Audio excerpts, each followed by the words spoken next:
মঞ্চে উপস্থিত সমস্ত শ্রদ্ধেয় ব্যক্তিকে আমার অত্যন্ত প্রণাম এবং আমার অনেক স্নেহ আর ভালোবাসা জানিয়ে আমি আমার বক্তব্য আজ আন্তর্জাতিক নারী দিবস 8ই মার্চ। এই আন্তর্জাতিক নারী দিবসটা প্রথম শুরু হয়েছিল 1909 আমেরিকায়, পরে আস্তে আস্তে বিভিন্ন দেশ সেটা গ্রহণ করেছে এবং 1975 সালে সম্মিলিত জাতিসংঘ এই আন্তর্জাতিক নারী দিবসটাকে বিশেষভাবে গ্রহণ করেন এবং বিভিন্ন রাষ্ট্রকে আবেদন জানান এই দিনকে পালন করার জন্য। উদ্দেশ্য একটাই, নারীদের সম্মান জানানো এবং সামাজিক, অর্থনৈতিক, রাজনৈতিক বিভিন্ন ক্ষেত্রে নারীরা যে অবদান রেখেছেন সেটাকে স্বীকৃতি দেওয়া। আমরা ছোটবেলা থেকে এই আন্তর্জাতিক নারী দিবসের সম্বন্ধে বেশি অনেক ছিলাম না, বা স্কুল কলেজে যখন আমরা পড়েছি ওদের সম্বন্ধে জানতাম না। কিন্তু আমরা যে কথাটা অনেক বড় হয়েছি সেটা হচ্ছে কবি নজরুল ইসলামের একটা বিখ্যাত কবিতা নারী, তার কিছু নারী সাম্যের গান গায়, যেটা উনি বলেছেন আজ থেকে 100 বছর আগে এই কবিতাটা লিখে রেখেছেন। সাম্যের গান গায় আমার চোখে পুরুষ নারী কোনো ভেদাভেদ নাই, পৃথিবীর যা কিছু সুন্দর, যা কিছু কল্যাণময়, অর্ধেক তার করিয়াছে নারী, অর্ধেক তার নয়। আমি অ্যাকচুয়ালি গোটাটা কবিতাটা মানে ছোটবেলায় কলেজ স্কুলে শুনে যেটুকু মনে ছিল সেটুকু আপনাদের সামনে বললাম। মূল কথা হচ্ছে এবছরের যে আন্তর্জাতিক নারী দিবস তার থিম হচ্ছে নারী পুরুষের সমতা, accelerated action in gender discrimination, অর্থাৎ নারী পুরুষের ভেদাভেদ দূর করার জন্য যেন আমরা স্বয়ংক্রিয়ভাবে তাড়াতাড়ি অ্যাকশন নিই। এই নারীদের অধিকার সুরক্ষার জন্য ভারতবর্ষে অনেক আইন প্রণীত হয়েছে। ইন্ডিয়ান পেনাল কোড আপনারা শুনে থাকবেন, IPC, CrPC, Indian defence act, এগুলো আছে। তারপরে যেটা আছে সেটা হচ্ছে 1955 সালে প্রবর্তিত হলো ইন্ডিয়ান সাকসেশন অ্যাক্ট, যে আইন অনুসারে নারীদের সম্পত্তির অধিকার দেওয়া হলো, কিন্তু নারীদের আগে এই সম্পত্তির অধিকারটা ছিল না। 1955 সালের পর থেকে হিন্দু নারীরা এই অধিকারটা পেয়ে আছে এবং তারপরে অনেক আইন প্রবর্তিত হয়েছে, ডাউরি প্রহিবিশন অ্যাক্ট, তারপরে maintenance of parents and guardian, তারপরে রিসেন্ট যে আইনটা প্রবর্তিত হলো সেটা হচ্ছে POCSO, protection of children against sexual offence. অনেক আইন প্রবর্তিত হচ্ছে এবং এই আইনগুলো, আইনের সুযোগ সুবিধাগুলো যেন সাধারণ মানুষ সহজভাবে পায় সেই জন্য 1987 সালে ইন্ডিয়ান লিগাল সার্ভিস অথরিটি স্থাপিত হয়েছে, যার উদ্দেশ্য হচ্ছে ফ্রি লিগাল এড সার্ভিস দেওয়া।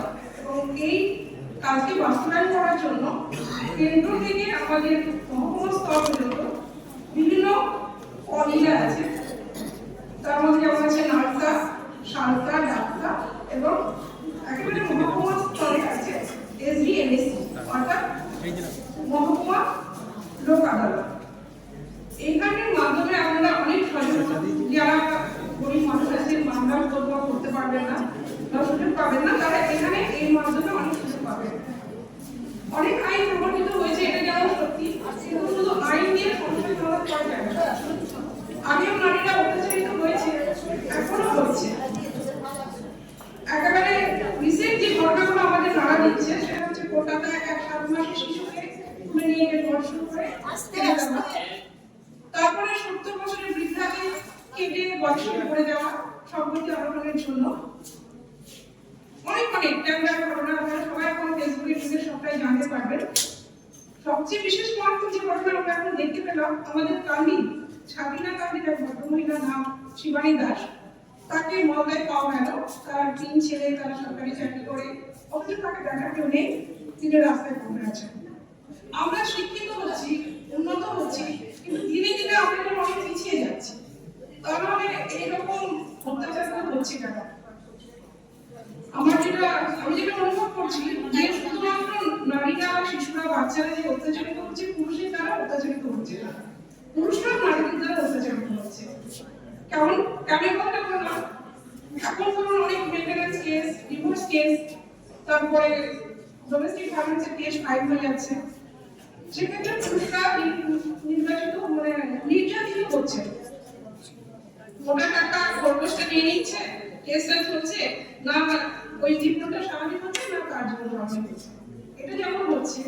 তারপরে যে পক্সো আইনটা বলেছে, অনেক ছেলে মেয়ে আবেগে বেঁচে নাবালক অবস্থায় বিয়ে করে নিচ্ছেন, বেরিয়ে যাচ্ছেন, তারপরে আবার কোনো গন্ডগোল হয়ে গেল, একটা কেস পাঠিয়ে গেল, সেটা হচ্ছে পক্সো কেস। এই পক্সো কেস হলে তারা কোনোমতেই জামিন পাবেন না এবং শাস্তি অবধারিত হয়ে যাচ্ছে।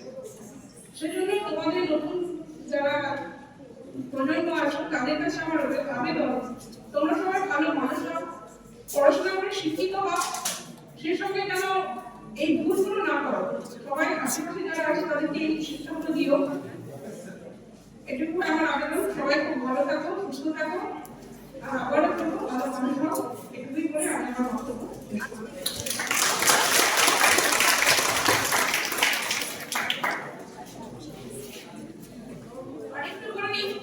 কলেজের অধ্যক্ষ মহাশয়কে অনেক অনেক নমস্কার। তুমি আমাদের এভাবে আমন্ত্রণ জেনেছেন সেই জন্য সবাইকে অনেক শুভেচ্ছা জানাতে।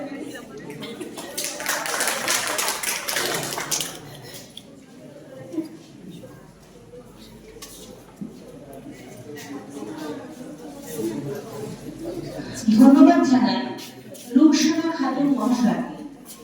আমাদের মধ্যে উপস্থিত হয়েছেন আরো একজন বিশিষ্ট অতিথি, কান্দি মহকুমা আদালতের বিশিষ্ট আইনজীবী সুনীল হোসেন।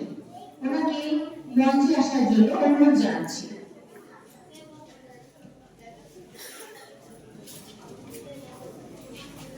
আমাদের ছাত্রীরা ওনাকে বরণ করে নিচ্ছে।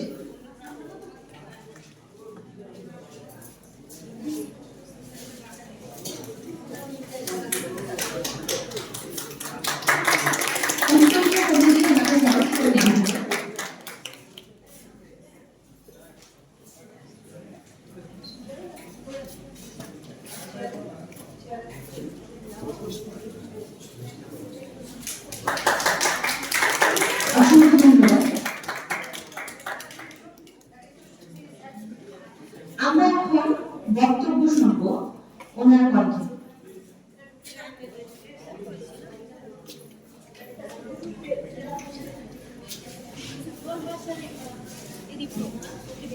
Good afternoon.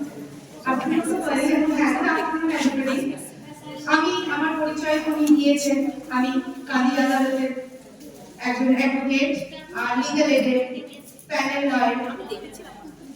আমার আগে আমার সিনিয়র সানাদি লিগ্যাল এডের ব্যাপারে অনেক কিছুই বললো। তার আগে আমি কয়েকটা বিষয় নিয়ে আলোচনা করব যেগুলো আমাদের সমাজে দিন প্রতিদিন চলছে। তার আগে লিগ্যাল এডটাকে একটু বুঝিয়ে দিই। লিগ্যাল কাম আইন যেহেতু সবার জন্য, আমাদের দেশের সর্বোচ্চ আদালত সুপ্রিম কোর্ট, তার নিচে হাইকোর্ট, তার নিচে নিম্ন আদালত district court, sub division court, এইভাবে আমাদের হিয়ারার্কি আছে, যেটা আমার বলার দরকার নেই।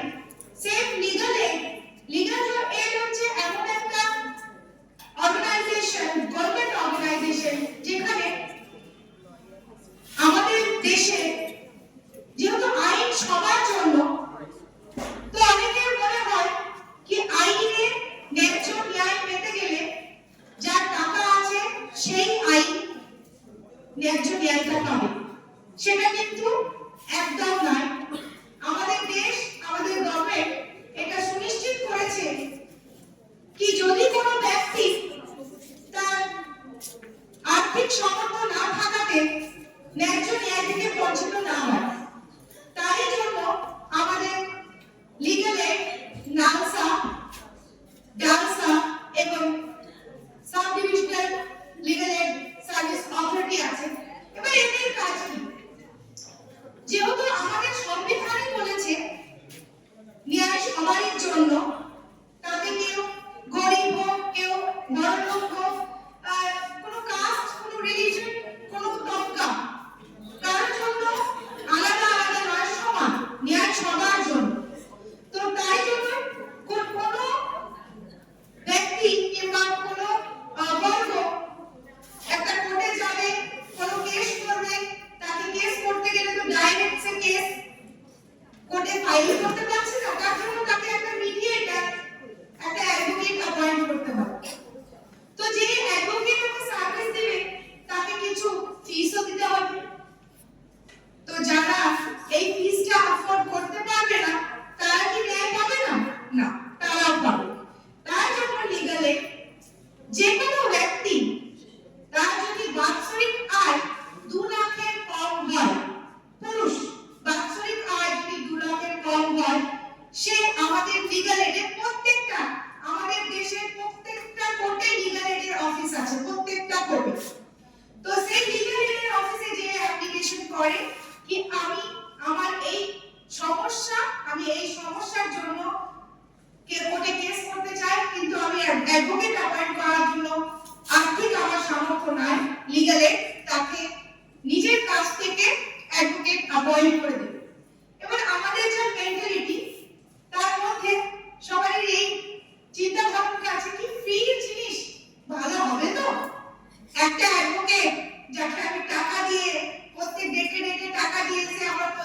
সে আমার তদবিরটা কিন্তু ভালো করে করবে। কিন্তু একটা অর্গানাইজেশন থেকে আমাকে একটা অ্যাডভোকেট প্রোভাইড করা হলো যে আমার কোনো টাকা নিচ্ছে না, তো সে কি আমার কেসটা ঠিকভাবে লড়বে? তো অবশ্যই লড়বে, সে তার চেয়ে বেশি ভালোভাবে লড়বে। কেন? এই যে ডালসা অথরিটি সেই অ্যাডভোকেটদের উপর, প্যানেল লয়ারদের উপর তাদের মনিটরিং থাকে। আমাদেরকে প্রত্যেকটা কেসের রিপোর্ট দিতে হয়, আর ফ্রি একদম নয়। যে কেসগুলো এই লিগ্যাল এড থেকে আমাদেরকে প্রোভাইড করা হয় সেগুলোর আমাদেরকে বিল দেওয়া হয়, সেটা গভর্নমেন্ট দেবে। আপনি যদিও না দিচ্ছেন সেটা গভর্নমেন্ট দেবে, তার জন্য ফ্রি একদম জিনিসটা নয়। এই জিনিসগুলো আপনাদেরকে বলা হচ্ছে এই চেইনটা যেন আপনারা ছড়িয়ে দেন। যারা অনেক আছে আপনাদের হাউস হেল্পরাও আছে, কি অনেকে আছে যারা এসব জানে না কি লিগ্যাল এড কি, তারা কোনো সমস্যায় আছে, কোনো প্রবলেম তারা ফেস করছে, কিন্তু কোর্টে যেতে পারছে না ভয়ে, কি না বাবা আমাকে তো আবার টাকা গুছা টাকা দিতে হবে, অ্যাডভোকেট অ্যাপয়েন্ট করতে হবে। তো তারা এত সমস্যায় আছে, তাও তো তাদেরকে আপনারা বলতে পারবেন কি না লিগ্যাল এড অফিস আছে, যেখানে যে আপনারা অ্যাপ্লিকেশন করুন, আপনারা অ্যাপ্লিকেশন করলে আপনারা ওখান থেকে অ্যাপয়েন্টেড লয়ার পাবেন, সেই লয়ার তোমার কেসটা হবে। তো পুরুষদের ক্ষেত্রে যেটা আমি বললাম, বাৎসরিক আয় 2 লাখের কম, আর মেয়েরা যদি বাৎসরিক আয় 1 কোটি টাকা হয় তাও সে পাবে। বাৎসরিক আয় যদি মেয়েরা 1 কোটি টাকা হয় তাও সে পাবে। আচ্ছা, আর এসসি এসটি ওবিসি এনারা তো পাবে। তো একমাত্র কারা পাচ্ছেন না? যেই পুরুষরা যাদের বাৎসরিক আয় 2 লাখের উপরে, বাকি সবাই কিন্তু আপনারা লিগ্যাল এড থেকে অ্যাডভোকেট পাবেন। তো এই হলো ব্যাপারটা লিগ্যাল এডের। এবার আমি চলে আসি আমাদের দেশের যেটা আমাদের মূল মুদ্রা, আমরা আজকে সেলিব্রেট করছি আন্তর্জাতিক নারী দিবস, উইমেন্স ডে। তো উইমেন এমপাওয়ারমেন্ট নিয়ে চিৎকার করাচ্ছে, উইমেন এমপাওয়ারমেন্টটা ইমপ্লিমেন্ট করতে হবে, সেটা আমরা অনেক এগিয়ে এসেছি, এমন নয়। আমাদের দেশে যদি দেখা যায় ইন্ডিপেন্ডেন্সের আগে মেয়েদের যে অবস্থা ছিল সেই অবস্থা থেকে এখন অনেক উন্নত, আর উন্নত আমাদেরকে হতে হবে। তো আমাদের দেশে 200 বছর আগে একটা প্রথা ছিল, সতী প্রথা। সেই সতী প্রথা রাজা রামমোহন রায় আরো অনেক ফ্রিডম ফাইটাররা লড়ে শেষ করেছেন। অনেক কুপ্রথা আছে আমাদের দেশে। তো এই কুপ্রথার মধ্যে একটা প্রথা এখনো আমাদের শেষ থেকে গেছে, সেটা হচ্ছে চাইল্ড ম্যারেজ। এখনো আমাদের দেশে মেয়েদেরকে 16, 17, 14 বছরে বিয়ে দিয়ে দিচ্ছে, এবং ওয়েল এডুকেটেড ফ্যামিলিতেও এই জিনিসটা নিয়ে আমাদের দেশ কিন্তু সর্বোচ্চ আগে। এবং মুর্শিদাবাদের আমাদের এই এলাকাটা নাম্বার 1 চাইল্ড ম্যারেজে। এবার সেই ক্ষেত্রে কি করা যায়? এটা একটা মেন্টালিটি, ন্যারো থিংকিং, ব্রড, এটা চলে আসছে। আমরা আমাদের এখানে অবশ্যই আমরা সবাই বসে আছি, আমাদের দিদা ঠাকুমারা বলে আরে 14 বছরের বয়সে তো আমার বিয়ে হয়ে গেছিল, আমি একটা বাচ্চার মা হয়ে গেছিলাম, আমাদেরকে বলে। কিন্তু এটা চলে আসছে, অনেক আগে থেকে চলে আসছে, কম বয়সে মেয়েদের বিয়ে দেওয়া। যখন একটা পরিবারে একটা কন্যা সন্তান জন্মায় না, ওয়েল এডুকেটেড, আমরা কিন্তু তখন এই চিন্তাটা করি মেয়ে হয়েছে, এই মেয়ের বিয়ে কিভাবে হবে। ছেলে হলে কিন্তু এই চিন্তাটা আসে না, কিন্তু এখনো সবারই মাথায় মেয়ে হলে এই চিন্তাটা আসে। তারা কিন্তু এই চিন্তাটা করে নাকি এই মেয়েকে পড়াশোনা করিয়ে তাকে নিজের পায়ে দাঁড় করিয়ে ইন্ডিপেন্ডেন্ট করবো, সে কারোর উপর যেন নির্ভর না হয়। কিন্তু আমাদের চিন্তা ভাবনা ওই ন্যারো থিংকিংটাকে বদলানোর জন্য দরকার এডুকেশন। আর সেই এডুকেশনটাই তো আমরা ড্রপ করে দিচ্ছি। যখন মেয়ে হচ্ছে 14 বছর বয়সে, 15 বছর বয়সে দেখছি একটা ভালো ছেলে পেয়েছি, ভালো ছেলে, মা বাবা অভিভাবকদের এটাই একটা চিন্তা ধারণা। আমি অনেক স্কুলে ক্যাম্প করেছি জানেন, 9 এ পড়া মেয়েদের হাতে দেখছি শাখা, দেখে আশ্চর্য হয়ে যায়। 9 এ পড়তে পড়তে বিয়ে করে দিয়েছেন, মানে পরিবার থেকে দিয়েছেন, আমি বলছি না ওরা নিজে থেকে করেছে, পরিবার থেকে বিয়ে দিয়েছে। ওদের একটা ভালো ছেলে যে ক্রাইটেরিয়া কি হয় ভালো ছেলে, ফাইন্যান্সিয়াল ভালো হলেই ভালো ছেলে, পরিবারে বাবা মায়ের একটা বাড়ি আছে, একটা ব্যবসা আছে, ভালো ছেলে। আরে সে মদ খায় না, সে নেশা করে, সে পড়াশোনা করেছে কি, সে নিজের পায়ে দাঁড়িয়েছে, এগুলো কিন্তু অভিভাবকদের কনসার্ন নয়। তাদের কনসার্ন হচ্ছে ফাইন্যান্সিয়াল কন্ডিশনটা। একটা ফাইন্যান্সিয়াল ভালো জমি আছে, 2 বিঘে জমি, 20 বিঘে জমি আছে, 80 বিঘে জমি আছে, আলি করে দাও, আমার মেয়ে ভালো থাকবে। এই চিন্তা ধারণা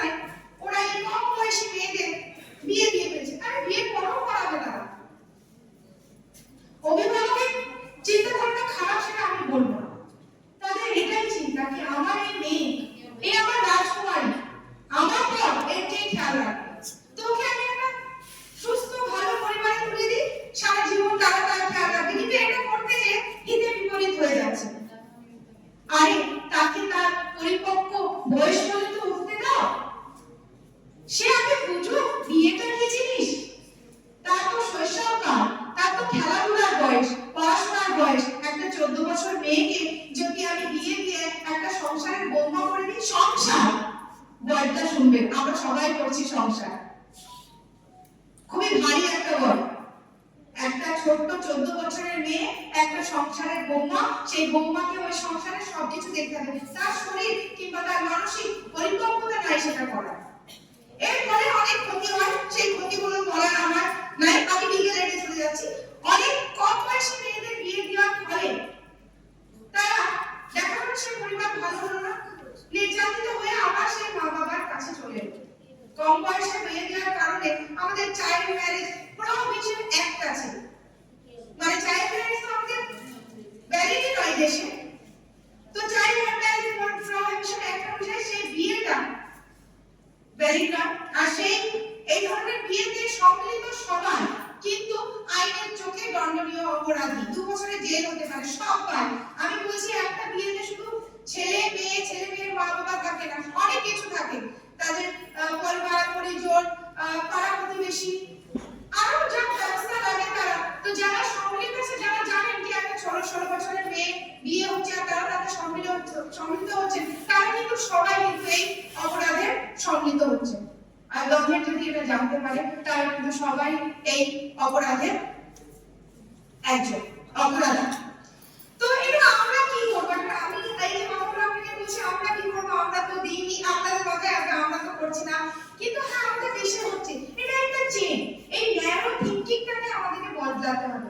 আমি এই কথাটা আজ বোধহয় এখানে 50 জন আছে, সেই 50 জন আরো 50 জনকে যদি বলে, সেই 50 জন আরো 50 জনকে বলে, তো এই চেনটা একটু ছড়াবে, লোকেদের মধ্যে একটা জাগরুকতা আসবে, অ্যাওয়ারনেস আসবে কি চাইল্ড ম্যারেজটা ঠিক না।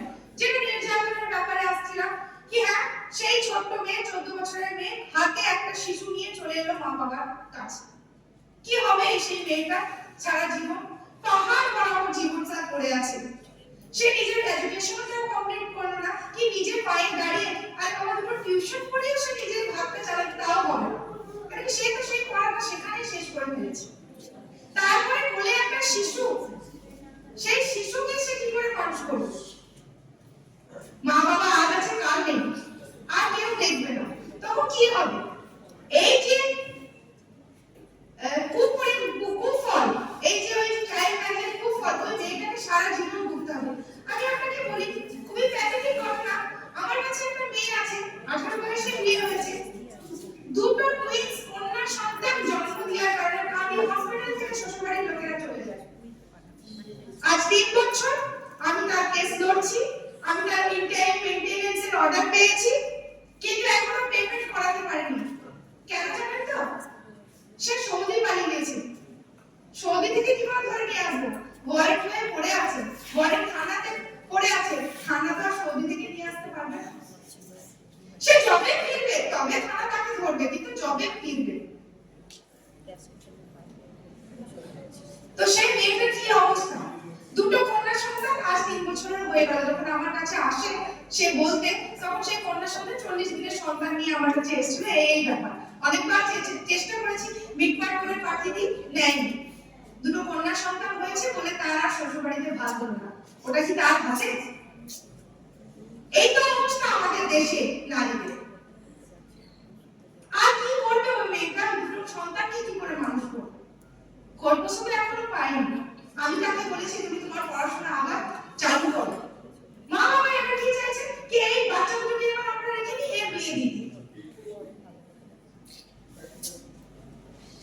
This is practical situation of our country, আমাদের সমাজে ওয়েস্ট বেঙ্গলে। কি ঠিক আছে, যা হয়েছে হয়েছে, তাও মাথা থেকে ওইটা যাচ্ছে না। যা হয়েছে হয়েছে, এই দুটো কন্যা সন্তানকে ঠিক আছে আমরা মানুষ করে। আরে তোমরা কতদিন আছো? তোমরা এই দুটো সন্তানকে কিভাবে মানুষ করতে পারবে? তারপরে কি হবে? ওই দুটো সন্তান 14 বছর হতে হতে তাও বিয়ে দিলেন। আমি এখানে বিয়ে দিয়ে এবার কি মানে গ্যারান্টি কেউ একটা ভালো পরিবার পাবে? তো এই সিচুয়েশন যেন না আসে, আমাদের দায়িত্ব, আমাদের যেমন মৌলিক কর্তব্য আছে, মৌলিক অধিকার আছে, মৌলিক কর্তব্য আছে, সেটা আমাদের দায়িত্ব কর্তব্য কি আমরা এই ধরনের মেন্টালিটি যাদের, তাদেরকে একটু বলে বোঝাই কি এরকম করো না, এর কুফল কি হতে পারে। নিজের মেয়েকে, ছেলে মেয়েকে পড়াশোনা, আরে মিনিমাম এডুকেশন, উচ্চ মাধ্যমিক পর্যন্ত এডুকেশন তো গভর্নমেন্ট ফ্রি দিচ্ছে। তারপরে কত প্রকল্প, কন্যাশ্রী, রূপশ্রী, সবুজ সাথী, কিনতে হয় না, বই, ড্রেস, মিড ডে মিল সবকিছু স্কুল প্রোভাইড করছে, তাহলে কেন ওরা ড্রপ আউট করবে? তো এই জিনিসটা আমাদেরকে ওদের মধ্যে ছড়াতে হবে, তাহলে আস্তে আস্তে, আমি বলছি না একদমই হবে, আস্তে আস্তে আমরা বোধহয় এই চাইল্ড ম্যারেজের সমস্যাটাকে কমিয়ে আনতে পারবো। চাইল্ড ম্যারেজে একটা দিক আছে, এটা তো অভিভাবকদের ব্যাপার হলো, কি অভিভাবকরা করে দেয়। আর একটা দিক হয়, আজকালকার ছেলে মেয়েরা এই ফোনের পাল্লায় পড়ে খুব কম বয়সে প্রেম ভালোবাসার একটা ইতে পড়ে যাচ্ছে। তো ফোনে ফেসবুকে মিট হলো কি যাই হোক, ফোনে দেখা সাক্ষাৎ করতে করতে কম বয়সে পড়ে গেল একটা ভালো ছেলের পাল্লায়। সে বলছে চলো দুজনের হাত ধরে আমরা একসঙ্গে জীবন কাটাবো, চলো পালিয়ে যায়। এটাও হচ্ছে খুব। 16 বছরের মেয়ে 17 বছরের ছেলে চললো পালিয়ে বিয়ে করতে, সংসার বাঁধতে। তারা এখন তারা যে শৈশব কাটায় ভালো করে বেড়ে উঠতে পারবে না, এখন তারা সংসার বাঁধবে। তো সেই ক্ষেত্রে কি হবে সেটাও বলি, কি এই ধরনের সিচুয়েশন যখন আসে তখন অবশ্যই দুই পরিবার থেকে কেস হয়, সেই ছেলে মেয়েকে উদ্ধার করে নিয়ে আসা হয়। সেই ছেলে মেয়ে যখন উদ্ধার হয়ে আসে, সেই মেয়েকে জাজের সামনে 164 দিতে যেতে হয়, স্টেটমেন্ট দিতে যেতে হয়। সেই স্টেটমেন্টে যদি মেয়ে বলে কি আমি তো স্বেচ্ছায় যাইনি, আমাকে ওই ছেলেটা জোর করে নিয়ে গেছে, তাহলে ওই ছেলের কপালে বিপদ। সেই কিছু পক্সো অ্যাক্টে আটকে যাবে, খুবই স্ট্রিক্ট অ্যাক্ট পক্সো অ্যাক্ট, বেরো পাবে। আর মেয়ে যদি বলে, মেয়ে এটা বলে চলে গেল কি আমি তো জানি ও নিয়ে গেছে, আর মা বাবা বল দিল, মেয়ে বাড়ি চলে গেল মা বাবা। কিন্তু মেয়ে যদি বলে না ওকে আমি ভালোবাসি, ওর সাথেই আমি থাকবো, ওই আমার জীবন সঙ্গী, এরকম প্রেমের যখন একটা পট্টি পড়ে যায় তখন তো ওদের মানে কি বলবো সব জায়গায় ফুল ফুটে। তো ও যদি এরকম কথা বলে তখন ওর কি হবে? ও 16 বছরের, ওকে কি ওকে মা বাবার কাছে দিবে না, ওর কথাই ওকে মা বাবার কাছে দিবে না। ও যদি বলে মা বাবার কাছে যাবো তবে, আর ও যদি বলে না সেই ছেলের কাছে যাবো, হবে না, ওকে যেতে হবে হোমে। হোম আমাকে বলতে আর বোঝাতে হবে না কি যেরকম যে বাচ্চাদের কারেকশনাল হোম, ঠিক 18 ইয়ার্স ওকে থাকতে হবে হোমে। এটা একটা আমার ধারণা আছে। মাধ্যমিক পরীক্ষা দিতে যে একটা মেয়েকে বাবা দেখে নেয় একটা ছেলের সাথে, বাবা কোনোদিন তাকে পারেনি, বাবা একটা তালা মারে, পরের দিন সে ছেলের সাথে উধাও। ঠিক আছে, 3 মাস পর সে মেয়ে উদ্ধার হলো, মা খুব লড়লো, সেই মাকে আমি হ্যাটসঅফ বলবো, সে মা খুব লড়লো। 3 মাস পর সে উদ্ধার হলো, উদ্ধার হয়ে সে আমাকে বলছে না আমি ওকে ভালোবাসি, ওকে প্রেম করেছি, ওকে বিয়ে করেছি, ওর সাথেই থাকবো, চলে গেল হোমে।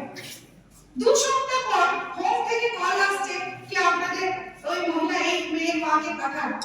মাকে বলছে মা হাত জোড় করছি, আমি হোমে থাকতে পারছি না, আমাকে বাড়ি নিয়ে চলো মা। হোমে থাকাটা ইজি নয়, কেউ জেলবদ্ধ জায়গায় জেলখানায় থাকতে চাইবে না। তো সেকে তাকে বাড়ি নিয়ে আসা হলো, 18 ইয়ার্স হলো, সেটা আলাদা কথা কি ও 18 ইয়ার্স করে নিজের উচ্চ মাধ্যমিক করে গ্রাজুয়েশন করে সেই ছেলেও সাথেই বিয়ে করেছে, সেটা একটা আলাদা। প্রেম ভালোবাসা যখন কিন্তু আমাদের জীবনের একটা অভিন্ন অঙ্গ হবে, কিন্তু একটা টাইম, তাই না?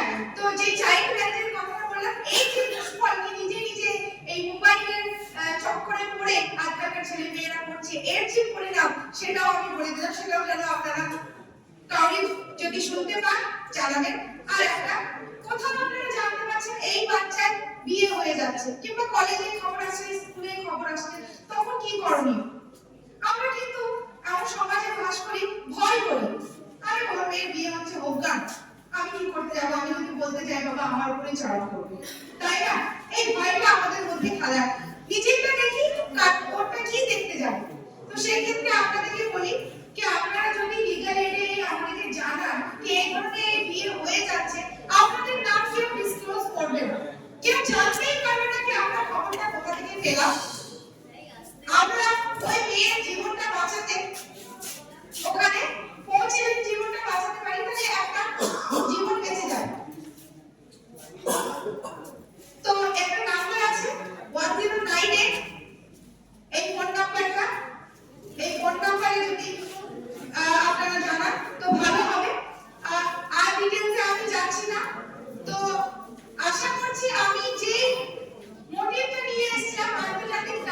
বসে নারীদের উত্থানের জন্য যে জিনিসগুলো আমাদের করণীয় সেগুলো করার জন্য আপনাদেরকে বলছি কি জাস্ট এই কথাগুলো, এই লিগ্যাল অ্যাওয়ারনেস গুলো ছড়িয়ে দেন, মানুষকে বলেন কি এটা এইরকম হয়, আপনাদেরকে এটা বুঝতে হবে। আর আপনার আশেপাশে, আমি বলবো না কেউ নাই, আপনার আশেপাশে এরকম অনেক আছে, অনেক আছে, বাড়ির পাশে হাউসমেটদের অনেক আছে, আমি নিজের পাড়ায় দেখতে পাচ্ছি, আমি নিজের পাড়ার একটা লিগ্যাল অ্যাডভোকেট আমি নিজেই দেখতে পাচ্ছি।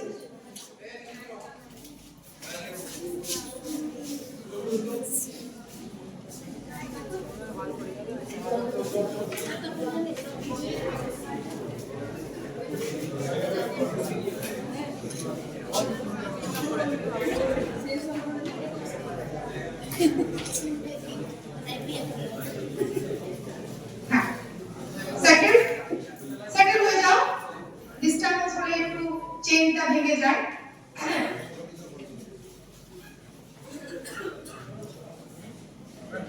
তো নিজেই আমি দেখতে পাচ্ছি যে এই ধরনের জিনিস আমাদের সমাজে হচ্ছে। আটকানোর জন্য দায়িত্ব শুধু পুলিশের একলা নয়, শুধু অ্যাডভোকেটদের একলা নয়, আমরা সিটিজেন অফ ইন্ডিয়া আমাদেরও এটা দায়িত্ব কি যেখানে যেটুকু দরকার সেটা আমরাও করি। এরপরে আমি চলে যাব একটু সাইবার ক্রাইম নিয়ে বলতে। সাইবার ক্রাইমটা সবাই জানি, সাইবার ক্রাইম কি। আমাদের জীবনে এই মোবাইলটা, এই যন্ত্রটা খুব মানে এক ঘন্টা যদি না থাকে এই মোবাইলটা আমরা থাকতেই পারবো না, এতটাই অমূল্য জিনিস হয়ে গেছে। ছোট থেকে বড় একটা 3 বছরের বাচ্চা এই মোবাইল ছাড়া ভাত খায় না, এতটাই প্রয়োজনীয় জিনিস হয়ে গেছে। তো এই মোবাইল নিয়ে অনেক ধরনের ক্রাইম হচ্ছে, সেই ক্রাইমের ব্যাপারে আমি বলবো। আজকাল আমাদের ব্যাংক অ্যাকাউন্ট, আধার কার্ড, প্যান কার্ড সব মোবাইল নাম্বার দিয়ে লিংক, সব জায়গায় মোবাইলের নাম্বারের সাথে একটা লিংক করতে হয়। তো এই জিনিস নিয়ে আমাদের অনেক ধরনের হ্যাকিং প্রক্রিয়া, যারা হ্যাকারসরা আছে সেই হ্যাকিং প্রক্রিয়াতে তারা দিনে রাতে লেগে আছে কি কার কখন এটা একটা চুরি, কার কখন হ্যাক করে চুরি করে নেব। তো সেই সাবধানতাগুলো যেগুলো আছে আপনারা ভালোভাবে জানবেন। দিনে রাতে আপনারা মোবাইল স্ক্রল করছেন, রিলস দেখছেন, অনেক কিছু মোবাইলে আছে। তো সেই জিনিসগুলো যেন না করা হয়, ওটিপি যেন শেয়ার না করা হয়, কোনো লিংক আপনি এত টাকা জিতেছেন, এত টাকা হয়েছে, এগুলো ক্লিক না করা হয়। এগুলো যদি করেন তাহলে কিন্তু আপনাদের ক্ষতি, আপনাদের ফাইন্যান্সিয়াল যা সম্পত্তি যাই আছে ব্যাংকে সেটা আছে সেটা চলে যাবে। ট্রাফিকিং এর ব্যাপারে আছে, মুর্শিদাবাদ ট্রাফিকিং, হিউম্যান ট্রাফিকিং এ নাম্বার 1। কেন? বর্ডার এলাকা, মুর্শিদাবাদ হচ্ছে বাংলাদেশের সাথে বর্ডার এলাকা। তো কি করে এই ট্রাফিকিং এর মেয়েরা কি ভাবে ট্রাফিকিং এর ফাঁদে পড়ে, ওটা মোবাইলের উপরে পড়ে। একটা মেয়ে ফোনে ফেসবুক করছে, ফেসবুকে দেখছে একটা ছেলে বাইকের সামনে ভালো ফিটফাট জামা পরে, একদম সানগ্লাসের লাগিয়ে, পিছনে একটা ভালো বাড়ি, তার ছবি দেখে সে তারপরে মুগ্ধ, চ্যাট করতে লাগলো। চ্যাট করতে করতে একটা প্রেম ভালোবাসা সম্বন্ধ তৈরি হলো। সে তাকে ডাকছে এখানে চলে এসো। তখন সে মা বাবাকে না জানিয়ে, কাউকে কিছু না জানিয়ে চলে গেল তার কাছে। সে যে কোনো প্রলোভন হোক, অনেক গরিব তবকার মেয়েরা কাজের প্রলোভনে পড়ে যায় কি না আমার পরিবারের একটু ফাইন্যান্সিয়াল কন্ডিশন ভালো না, আমাকে একটু কাজ করে তাদেরকে হেল্প করতে হবে, একটু কাজকে এখানে তো পাচ্ছি না, বাইরে কোথাও কাজ পাবো। তো কাজের প্রলোভন হোক, প্রেম ভালোবাসার প্রলোভন হোক, কি অন্য কিছু প্রলোভন হোক, এই প্রলোভনে এই ধরনের পাচারকারী দলে হাতে পড়ে যায়। সে চলে গেল সেই ব্যক্তির সঙ্গে দেখা করতে, সেই ব্যক্তি তাকে নিয়ে গিয়ে যেমন হোক যেমন ভাবে তাকে নিয়ে গিয়ে, এই পাচারকারী দলের না একটা চেন থাকে, সে একটা হাতে থাকবে না, সেই মেয়ে একটা হাত থেকে আরেকটা হাত থেকে, তো এইভাবে পুলিশকে আমাকে উদ্ধার করা খুব মুশকিল হয়ে যায়। এটা আমি বলছি যে মেয়েরা লেস এডুকেটেড গার্লস, হাউস ওয়াইফদের মেয়েরা, তারা কাজের খোঁজে, তারা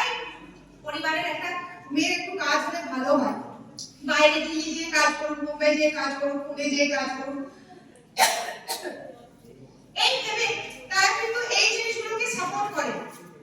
কিন্তু এই জিনিসগুলোকে সাপোর্ট করতে গিয়ে দেখা গেল তার মেয়ে পাচারকারী দলের কাছে পড়ে গেল। তারা কি করবে সেটা আমার বলার দরকার নেই। অনেক ধরনের পাচার হয়, অর্গান পাচার হয়, সেই মেয়েদিকে দিয়ে অনেক ধরনের খারাপ কাজও করানো হয়। তো এইভাবে যদি কোনো মেয়ে এই ধরনের কোনো পাচারকারী দলের হাতে পড়ে যায়, মেয়ে কিংবা মহিলা, শুধু মেয়ে করবো না,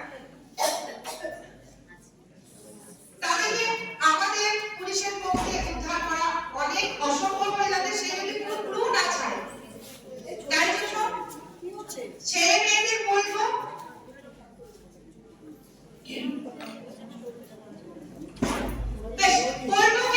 তোমরা এইভাবে যে কোনো ব্যক্তিকে খুব পরিচিতি না হলে, না জানা হলে কোনো প্রলোভনে পেশে তার কাছে চলে যাবে না কি এই জায়গা চলে গেলাম। আজকাল তো অ্যাক্টিং এর ভূত আছে। আজ আবার একটা বিটিএস স্কিম উঠেছে, জানি না বিটিএস এর ব্যাপারটা অনেক ছেলে মেয়ে তাদেরকে পছন্দ করে বিটিএস হতে চলবে। তো এই ধরনের কার্যকলাপ করতে গিয়ে তারা কিন্তু এই ধরনের পাচারকারী দলের হাতে পড়ে যায়। নিজেকে সাবধান থাকতে হবে, সচেতন থাকতে হবে, তবেই তুমি এই সমাজে বাঁচতে পারবে। তার জন্য এডুকেশন খুবই দরকারি। তো আমাদের যে ছেলে মেয়ে আছে তাদেরকে আমি বলবো নিজের পড়াশোনা করে নিজের পায়ে দাঁড়িয়ে ওঠো, ইন্ডিপেন্ডেন্ট হও, তারপরে যা করার করবে। আমি আশা করছি যে আমি যতগুলো টপিক ক্লিয়ার করলাম, টপিককে বললাম, আপনারা সবাই একটু ভালো করে শুনেছেন। এগুলো কিন্তু ছড়িয়ে দিবেন। তোমাদেরকেও বলবো যারা স্টুডেন্টরা আছো যে এই কথাগুলো, চাইল্ড ম্যারেজ, এই হিউম্যান ট্রাফিকিং এবং লিগ্যাল এইড, এই ব্যাপারগুলো আরো ছড়িয়ে দাও, এই জাগরুকতা অ্যাওয়ারনেসটা ছড়িয়ে দাও, তাতে আমরা আমাদের সমাজকে একটা সুপার শুরু দিয়ে ভালোভাবে চলতে পারি। এই বলে আমি আমার এই বক্তব্যগুলো শেষ করবো। আশা করি তোমরা সকলে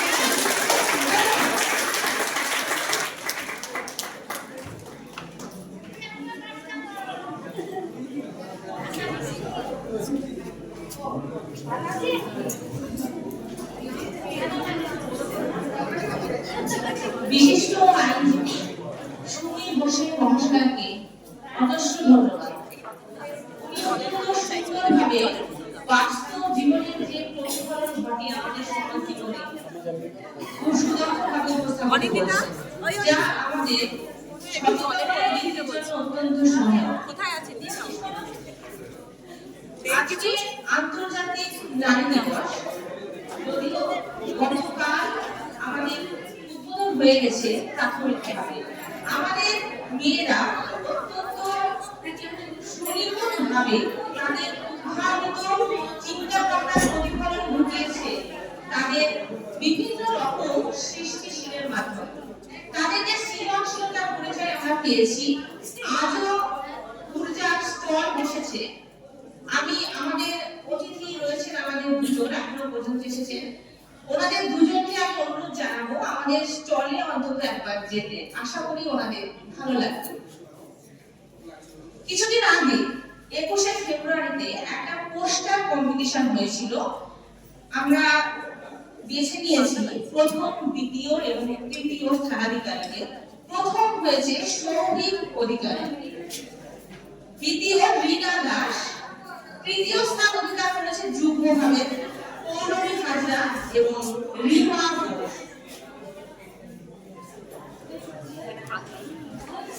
এখন নৃত্য পরিবেশন করবে শারীরিক শিক্ষা বিভাগের 6ষ্ঠ সেমিস্টারের ছাত্রী শিল্পা দাস।